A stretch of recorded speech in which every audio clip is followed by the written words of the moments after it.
I want you to think about the last time you were scrolling through your phone. Right. Or maybe you were listening to a popular deep dive and you heard someone like a famous neuroscientist or maybe a tech billionaire or some really intense wellness guru. Oh, yeah. We all know the type. Yeah. And they're pitching you this brand new revolutionary framework for optimizing your mind. Usually loaded with proprietary jargon. Exactly. Jargon, buzzwords. They might have even been selling a masterclass on it. For a few $100s, probably. Right. Well, today, we are equipping you with a completely new lens for looking at that entire world of modern ideas. Yeah.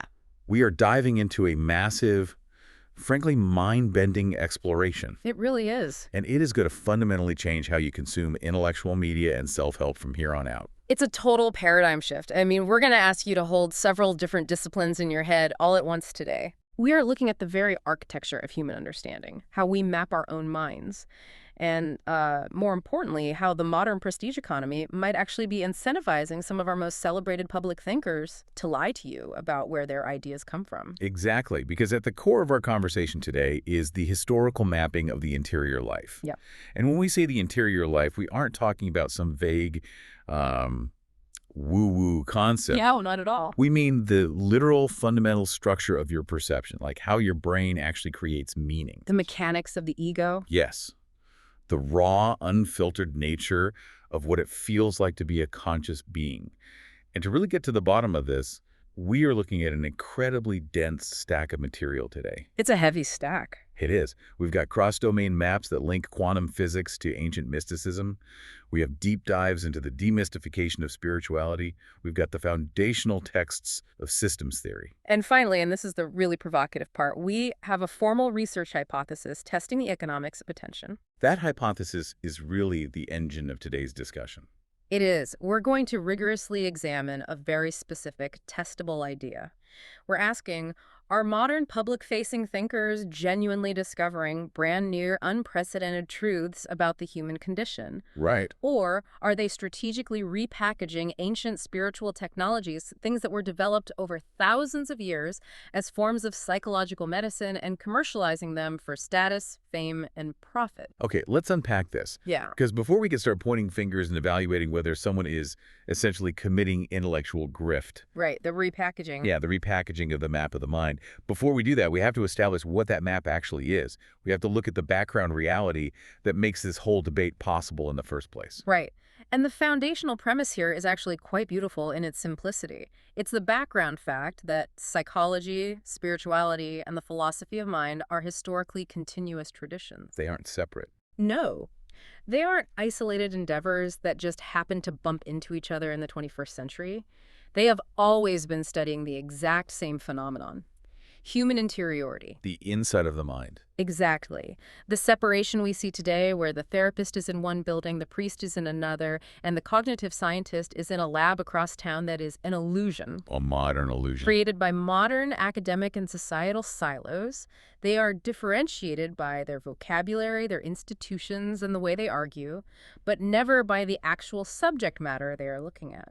Yeah, I was looking at the etymology of some of these terms, and it's honestly wild how aligned they are once you strip away the modern baggage. Oh, the word origins are fascinating. They really are. Take the ancient Greeks. Their central object of inquiry was the psyche. That's where we get psychology. Right. Then you look at the later Latin traditions, and their central focus was the spiritus. And if you trace both of those ancient words back to their absolute literal origins, they both just mean breath. Yes, the animating inner vitality of a living person. The invisible thing that makes a body a person. Exactly. And then you look eastward, and you see the exact same structural alignment. In ancient Chinese philosophy, you have the concept of the Tao. Right, which gets translated in so many different ways. Absolutely poorly translated, yeah.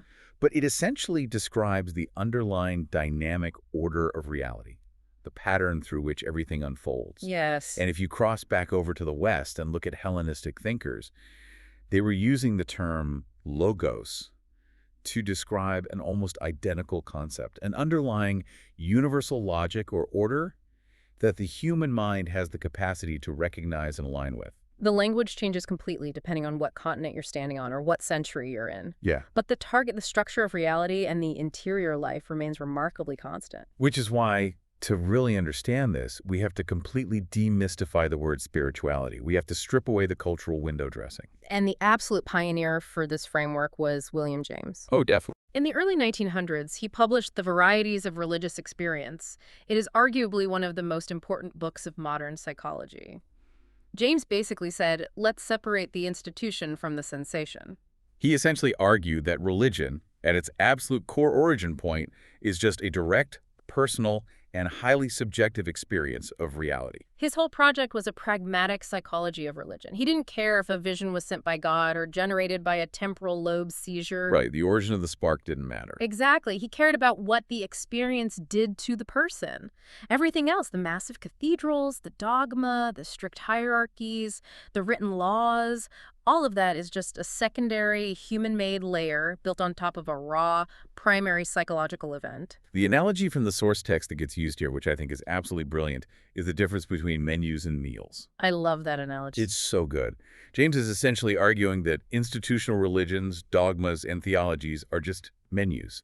They are highly detailed, culturally specific documents trying to describe a meal that someone else ate 1,000 years ago. But authentic spirituality. That is the act of eating the meal yourself. Right. Because think about how much time humanity spends violently arguing over the formatting of the menu while completely forgetting to actually eat the food. Yet we fight over the font on the menu. Exactly. And because that meal is a primary sensory experience, James called it ineffable. You cannot fully express it in language. Right, like trying to explain the taste of salt. Exactly. If you've never tasted salt, I can spend 3 hours giving you the chemical breakdown of sodium chloride, but I can't make you experience the taste of salt. I just have to put it on your tongue.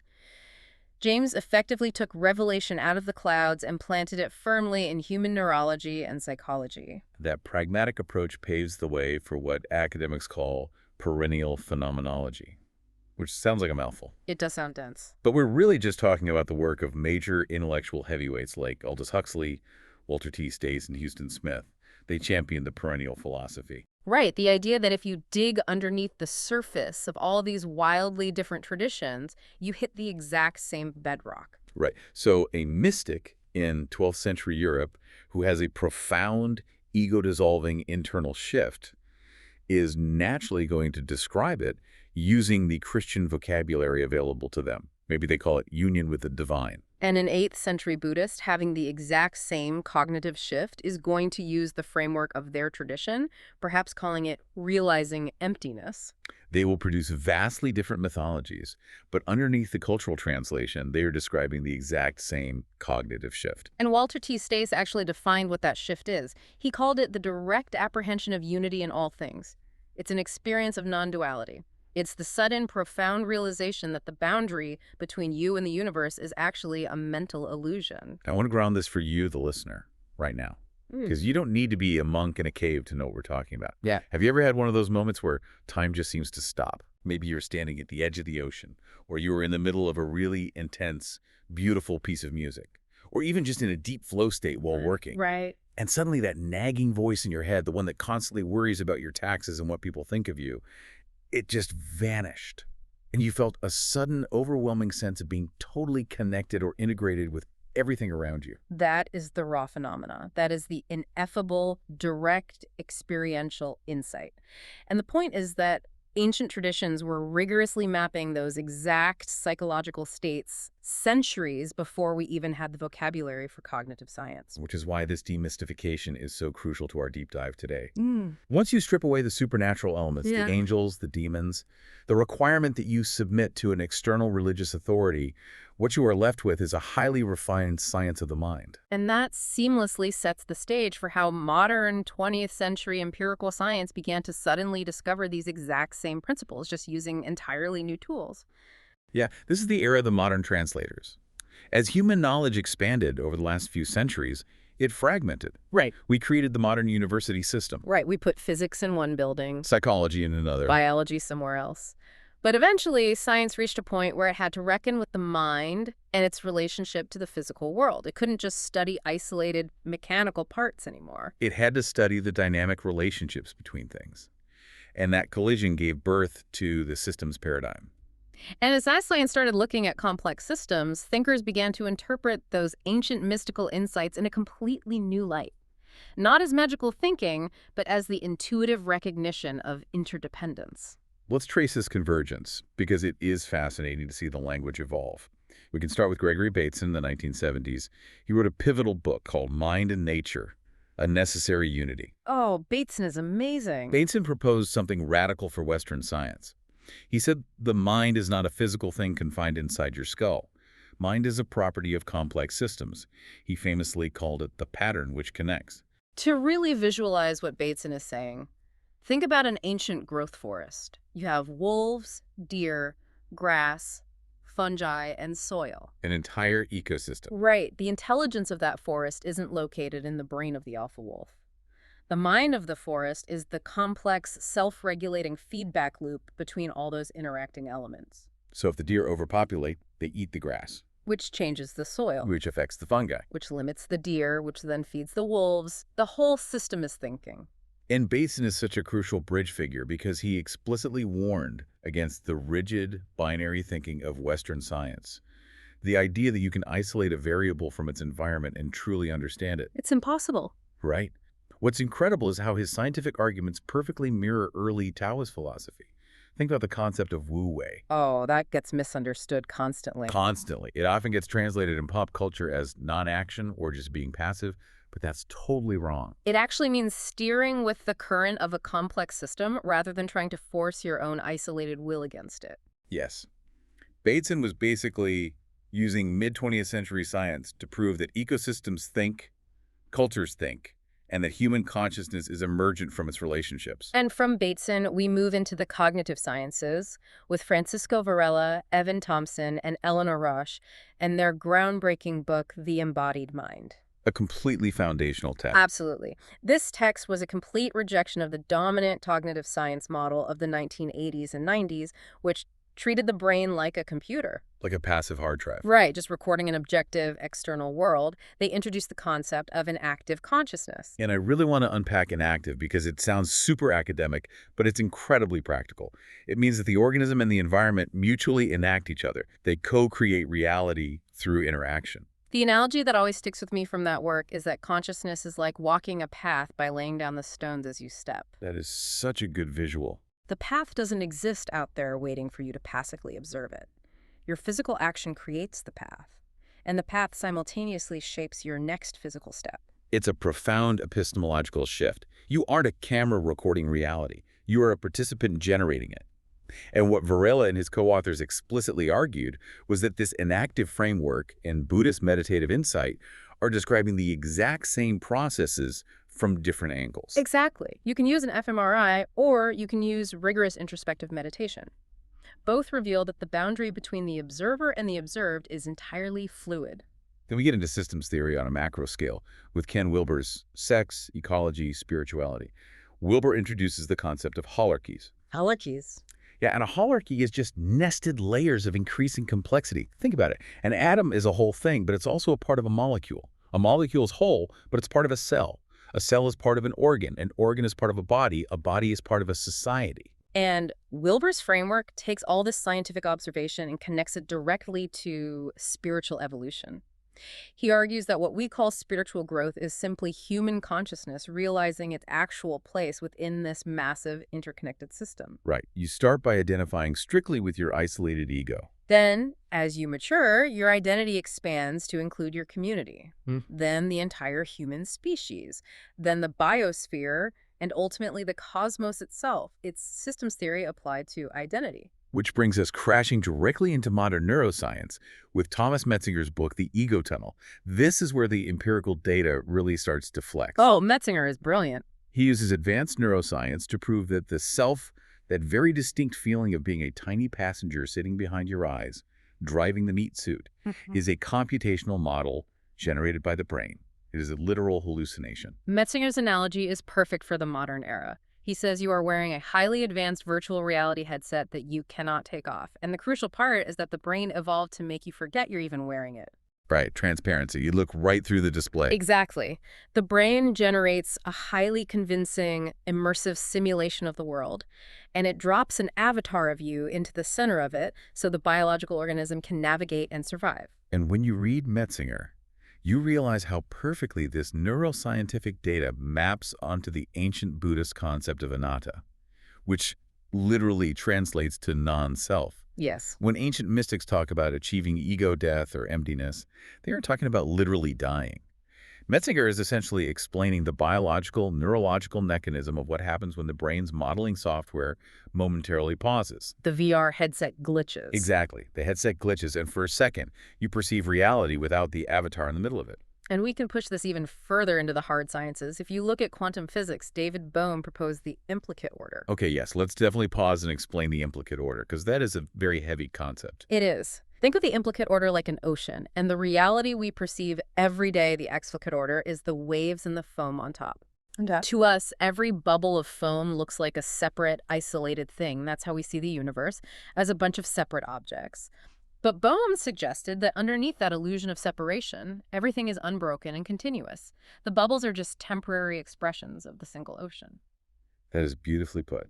And then you have Ilya Prigogine winning the Nobel Prize in Chemistry for his work on thermodynamics and dissipated structures, proving that chaotic open systems actually spontaneously self-organize into higher levels of complexity. Right. So across the board, whether you were looking at Bohm's quantum waves, Prigogine's thermodynamics, Bateson's ecology, or Metzinger's neuroscience, reality is consistently described as relational, process-based, and emergent. Things aren't separate objects. They are deeply entangled processes. Which leads us to the inevitable conclusion. Spiritual realization isn't some supernatural magical event. It is simply the direct experiential insight into the systemic structure of reality that modern science is now validating with equations and brain scans. Here's where it gets really interesting. If modern science, systems theory, and neuroscience are fundamentally saying the exact same thing as ancient mystics, Stoics, and early philosophers, just with better data and fMRI machines, who actually gets the credit? And this brings us to the absolute core focus of today's deep dive. We are looking at a formal research hypothesis that directly tackles this question. It's an inquiry into what we can call the great repackaging debate. Yes. The central idea under investigation, the primary hypothesis, or H1, is a professional, non-PC, and highly testable model. Okay, lay it out for us. It states that in modern philosophy and contemporary spirituality, status incentives drastically increase the likelihood that public-facing thinkers will intentionally misrepresent their intellectual lineage. Meaning the fame, the authority, the monetization, the institutional prestige, and the massive audience capture available today, all of that incentivizes people to take historically inherited insights about the interior life and present them as novel, personal revelations. Exactly. I really want to drill down on this. This isn't about harmless similarity between traditions. It's about the appropriation and commercialization of cultural spiritual technology. Cultural spiritual technology. Yes, forms of psychological medicine that are being rebranded and sold as personal philosophy within modern intellectual markets. That phrasing is so important. Spiritual technologies as psychological medicine. Because if we view it that way, this intellectual grift is wild.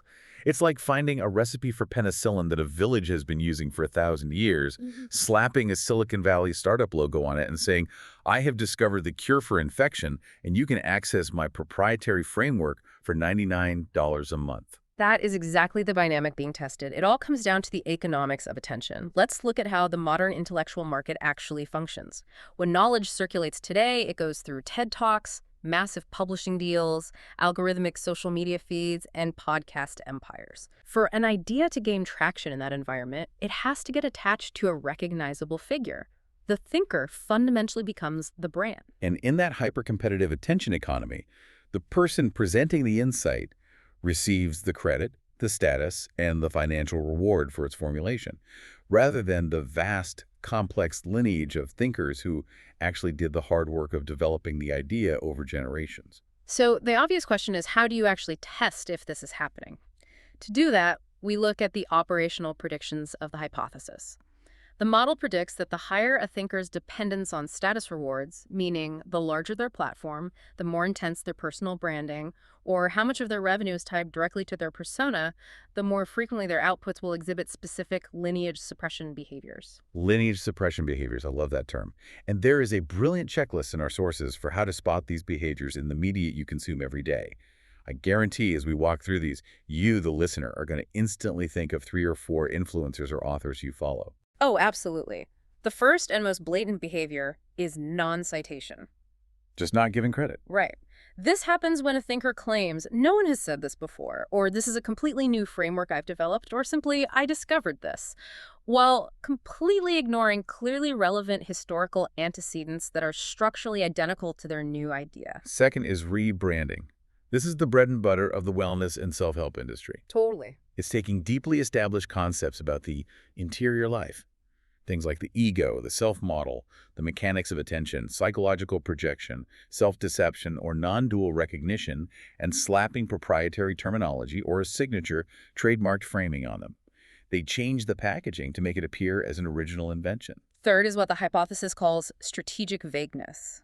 This is usually paired with a suspiciously high level of certainty in their ownership claims. How does that look in practice? They will be incredibly vague about where their ideas come from, perhaps gesturing broadly to Eastern philosophy or contemplative traditions, but they will be absolutely fiercely certain that their specific synthesis or framing is entirely their own. Wow.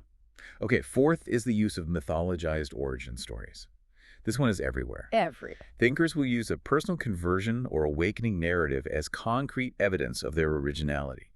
They will tell a dramatic story about how they hit rock bottom, went into the woods, and suddenly had this massive, spontaneous download of universal truth. Right, framing it as a unique miracle. Exactly. They frame their insight as a unique, miraculous revelation, rather than acknowledging it as a standard, deeply documented human encounter with an existing contemplative tradition. And finally, authority substitution. This is the classic trust me, follow me approach. The thinker positions their own personal brand, their charisma, or their academic credentials as the primary warrant for truth. They want you to trust the person, rather than asking you to trust the underlying argument, the historical practice, or, most importantly, your own direct experience. Now, this misrepresentation isn't just random. The secondary hypothesis, H2, notes that in high-incentive environments, this intellectual theft clusters very predictably around concepts that are easily portable, highly emotionally resonant, and reputation-producing. We are talking about highly marketable claims. Yeah. Claims regarding awakening, the ego, truth, freedom, integration, and inner authority. These are the concepts that sell millions of books because they address the deepest, most vulnerable parts of the human experience. But to be rigorously fair to the field, we have to introduce the competing hypothesis. Hey, Jura, we have to play devil's advocate here. Is it really always a malicious, ego-driven, capitalistic strategy to steal ideas? The competing hypothesis suggests that modern philosophers, neuroscientists, and spiritual teachers are largely presenting their ideas in good faith. They are offering genuine reinterpretations, and any omissions or weak attributions are driven by benign causes, not a grand Machiavellian status strategy. Okay, I'll take the side of the benign causes, because honestly, it makes sense.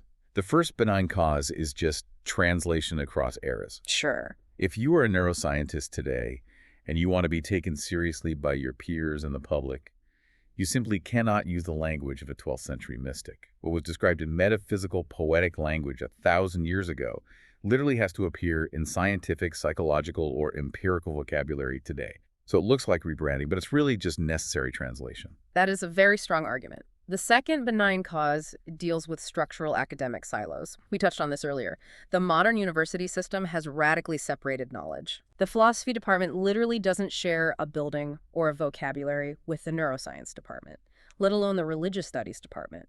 They spend decades developing their own highly specialized terminologies for overlapping phenomena. So it's entirely plausible that a cognitive scientist genuinely doesn't realize that their new theory of predictive processing maps perfectly onto ancient Buddhist epistemology. Simply because they don't read Buddhist epistemology. Right. And the third benign cause is cultural bias. We have a long, heavily documented history of Western academic institutions rediscovering ideas that have been present in non-Western traditions for thousands of years. Yes. But because the West privileges empirical data, It gets reframed as a modern breakthrough simply because it's finally being filtered through an fMRI machine. It's not necessarily theft, it's just a culturally biased standard of evidence. So how do we tell the difference? The key discriminator between these two hypotheses is crucial. The primary hypothesis, the repackaging debate, predicts a measurable, systematic relationship between a thinker's status dependence and their use of lineage suppression. I see. If their livelihood, their fame, and their brand depend on being an innovator, you will see identifiable rhetorical patterns designed to increase their perceived originality. Whereas the competing hypothesis predicts no such relationship. Exactly. The benign hypothesis predicts just random noise, innocent mistakes, and the natural evolution of language. And we should clarify the scope here. This model doesn't cynically claim that everyone lies. It's not a blanket condemnation. It claims that the structural reality of modern prestige economies creates intense magnetic incentive gradients. And human nature being what it is, some figures inevitably respond to those incentives by crossing the line from genuine, helpful synthesis into strategic misattribution and grift. This brings us to an incredibly important distinction. When we talk about all this repackaging, it naturally raises the question, are we really not making any progress? Is modern science just a massive exercise in plagiarism? To answer that, we have to distinguish between two very different types of knowledge: instrumental knowledge and emancipatory knowledge. Exactly. Modern science is unequivocally discovering brand new, world-altering instrumental knowledge. We know how to build fMRI machines. We know how to split the atom. We know how to construct microchips and launch satellites. The ancient mystics, the Stoics, the Gnostics, they could not do that. Right. The empirical mathematical mapping and manipulation of the physical world is a genuine, compounding historical progression. But emancipatory knowledge is a completely different story. Emancipatory knowledge is the understanding of the human interior. It's the knowledge of how to alleviate deep psychological suffering, how to understand the illusion of the ego, how to find meaning, and how to integrate a fractured self. For this type of knowledge, the argument is that we are largely reinventing the wheel. We are just putting new rims on it. Yeah. A perfect example of this is Stoicism. If you look closely at the Stoic philosophers from 2,000 years ago, Marcus Aurelius, Epictetus, Seneca, they weren't just writing nice quotes for modern social media accounts. They were practicing a highly refined, rigorous system of what we would today call cognitive behavioral therapy. Yes. Albert Ellis, who is one of the founders of modern CBT, explicitly credited Stoicism as the foundational bedrock of his psychological framework. The idea that your suffering isn't caused by external events, but by your internal beliefs and judgments about those events. That is pure Epictetus. Exactly. The foundational mechanics of managing the mind's internal models haven't changed in millennia because the human brain hasn't changed. If we connect this to the bigger picture, it naturally forces us to zoom out and ask a massive historical question. If we've had this emancipatory knowledge for thousands of years, how do we get here? How did we forget that psychology, spirituality, philosophy, and system theory are all connected? What were the massive tectonic historical forces that caused this collective institutional amnesia in the first place? To understand that, we have to look at the historical shift from holistic inquiry to rigid doctrine.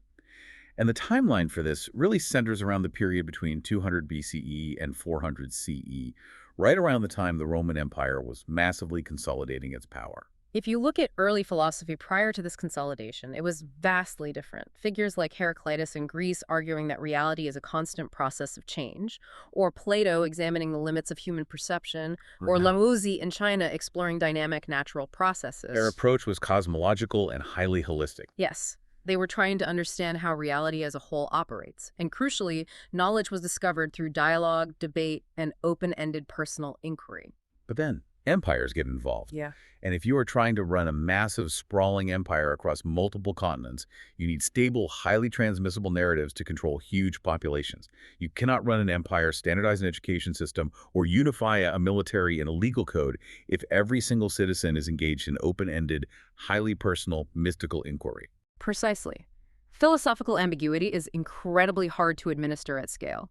Institutions fundamentally favor clear doctrines, definitive answers, and authoritative interpretations. A prime example of this structural shift in the West is the First Council of Nicaea in 325 CE. Emperor Constantine essentially gathered the bishops and said, "We need to agree on exactly what this religion is, down to the letter, so we can unify the empire." It was an attempt to establish standardized theological positions. Now, from a purely administrative and institutional standpoint, it was a brilliant and necessary move to prevent fragmentation. But philosophically, Yeah. psychologically, it was devastating. It slowly suffocated direct inquiry. The emphasis dramatically shifted away from personal symbolic interpretation, away from that direct, ineffable experience William James talked about, and toward rigid orthodoxy. You no longer sought the experience of the divine, you memorized the creed about the divine. And over the centuries, this insatiable institutional need to categorize, control, and administer knowledge led directly to the hyper-specialized, highly separated academic silos we live with today. But the truly fascinating part is that the knowledge didn't just disappear. The map of the interior life wasn't destroyed, it just went underground. Or rather, it disguised itself. And if you know what to look for, you can trace the isomorphic patterns that survived across history. And just to clarify, isomorphic patterns are recurring structural analogies. It means you have the exact same underlying structure appearing in completely different fields using completely different languages. Right, so if this knowledge was pushed underground by empires, it had to adapt. And looking at the history, it's wild to see how it hid in plain sight. Let's trace it.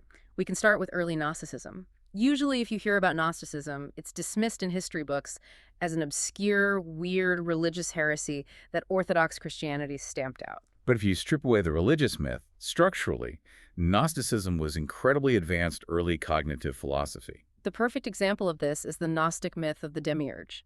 In their mythology, the demiurge is an ignorant, false god who creates a flawed, illusory, material simulation of a world and traps divine human sparks inside it. Okay, now take off the 2nd century religious lens and put on a 21st century cognitive science lens. The demiurge is a flawless, structurally perfect metaphor for the human brain itself. It really is. The brain creates false mental models, a flawed, limited simulation of reality based on narrow sensory inputs, and traps our consciousness inside that incomplete perception. For the Gnostics, ignorance wasn't just a lack of facts. It was a structural misperception of reality. And we see that exact same structural insight in Greek philosophy. Think of Plato's allegory of the caves, where humans are chained to a wall, mistaking the shadows cast by a fire for true reality. The shadows are our internal mental models. And then, fast forward over 1,000 years to the mid-20th century, and you hit cybernetics. This was pioneered by mathematicians like Norbert Wiener and our friend from earlier, Gregory Bateson. Cybernetics was the study of information, communication, and control systems in machines and living things. They introduced the idea that systems are shaped by continuous feedback loops. Think of a thermostat. It measures the room, compares it to a goal, and acts to change it, creating a loop. Which evolves directly into modern complexity science today. Complexity science uses intense mathematical models and computer simulations to prove that incredible intelligence, like an ant colony building a bridge, or the internet routing data, emerges entirely from local interactions within a network without any central controller. It is the exact same underlying structural pattern across millennia. Gnosticism recognizing the illusion of our mental models. Plato recognizing the limits of sensory representation. Cybernetics mapping the feedback loops of perception, and complexity science modeling the distributed emergent network. The only reason we miss this massive, continuous historical connection is because of the language shift. Right. Ancient traditions had to use the technology of their time: metaphor, mythology, symbolism, and narrative. Modern science uses the technology of our time: mathematics, formal computational models, and highly technical vocabulary. But they are all attempting to answer the exact same fundamental question. How does a complex system understand itself and the world it inhabits? And this brings to mind a brilliant, anonymous quote from intellectual history that is often attributed to Albert Einstein. "The secret to creativity is knowing how to hide your sources." In the realm of intellectual history, pure invention from nothing is incredibly rare. Progress is almost always synthesis. The secret to the kind of prestige-driven creativity we see in modern intellectual markets is knowing how to weave many different historical influences together so seamlessly and hiding the historical thread so well that the synthesis appears to be an invention. This allows the modern translators to claim the prize of originality. Exactly. So what does this all mean? What does this mean for you, the listener? We have covered a truly massive amount of ground today. We've gone from ancient mystics and Greek philosophers to quantum physicists and cognitive scientists, all to evaluate whether the intellectual gurus of today are genuine pioneers or just incredibly effective salesmen repackaging ancient psychological medicine. What it means is that you, as the consumer of information, have to fundamentally change how you evaluate intellectual authority in the modern world. Exactly. We want you to walk away from this deep dive equipped with a powerful new lens. Consider this your new, highly calibrated BS detector for modern intellectual culture. The next time you are scrolling online, and a tech CEO, a celebrity neuroscientist, or a prominent wellness guru pitches a revolutionary new framework for optimizing your mind, or tries to sell you access to a proprietary spiritual technology, you now have the tools to look right past their personal branding. You can pause and ask yourself, what ancient truth is this echoing? What perennial human pattern is being hidden under this new trademarked jargon? Is this a genuine, groundbreaking discovery or just a really, really good translation? And I want to emphasize that realizing this shouldn't make you cynical. It certainly doesn't diminish the incredible, breathtaking achievements of modern science. Instead, it should do the opposite. It should connect you to a profound, ongoing, millennia-old human conversation. The ultimate takeaway from this entire exploration is that true spirituality and genuine psychological insight into your own interior life do not require external authorities, expensive proprietary frameworks, or institutional gatekeepers. You are your own sovereign guide.